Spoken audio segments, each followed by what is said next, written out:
Sir, हम एक ऐसे देश में रहते हैं जहां शराब और सिगरेट तो खुलेआम बेची जाते हैं, लेकिन सैनिटरी पैड को अखबार में लपेट के दिया जाता है जैसे कि आप कोई इलीगल प्रोडक्ट खरीद रहे हो या इलीगल प्रोडक्ट का एक्सेस पा रहे हो। पीरियड नेचुरल है, लेकिन स्टिग्मा उसके अराउंड जो है वो अननेचुरल। साइंस नेचुरल है, लेकिन उसके अराउंड साइलेंस अननेचुरल है। मेंस्ट्रुएशन बायोलॉजी है, लेकिन इस प्रकार की सोच जो मिसोजिनी है वो एक आइडियोलॉजी है।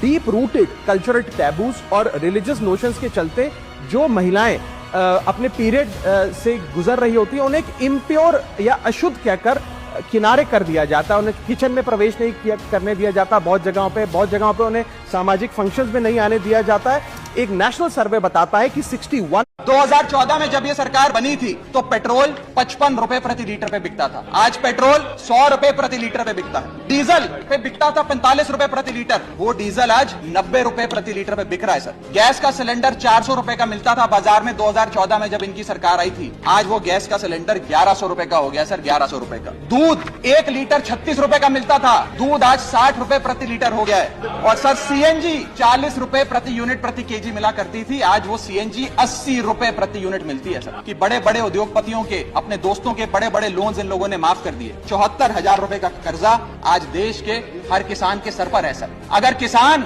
अपना कर्ज का भुगतान नहीं करता तो उसके नाम के नोटिस चिपकाकर किसान की बदनामी। सर 1947 से लेकर 2014 तक, यानी कि इन 67 सालों में केंद्र में कई पार्टियों ने शासन किया। तमाम पार्टियों की सरकारों ने मिलकर कुल कर्जा 55 लाख करोड़ का लिया था। और बीते 8 सालों में 2014 से 2022 में इस बीजेपी की सरकार ने कुल कर्जा 85 लाख करोड़ रुपए लिया। यानी कि एक तरफ 67 सालों का, बीते 67 सालों का 55 लाख करोड़ का कर्जा, और इस सरकार ने अकेले 8 सालों में 85 लाख करोड़ रुपए का कर्जा ले लिया। मैं पूछना चाहता हूं इनसे कि ये तो मुफ्त की रेवड़ी भी नहीं बांटते, तो फिर इनका कर्जा इतना कैसे बढ़ता जा रहा है? ये पैसा जा कहां रहा है, किसकी जेब में जा रहा है? दोस्तवाद की नीति के तहत कौन से इनके दोस्त हैं जिन्हें फायदा पहुंचाया जा रहा है? ये मैं पूछना चाहता हूं सर। जब एक यूजर अपना मोबाइल फोन रिचार्ज कराता है तो उसे अपने रिचार्ज प्लान के हिसाब से डेली की डेटा लिमिट मिलती है, 1.5 GB, 2 GB या 3 GB प्रतिदिन। लेकिन ये डेली की डेटा लिमिट जो होती है रात 12 बजे समाप्त हो जाती है, जैसे ही दिन खत्म होता है। और ये अनयूज डेटा जो है ये फोरफीट हो जाता है, ये अगले दिन रोल ओवर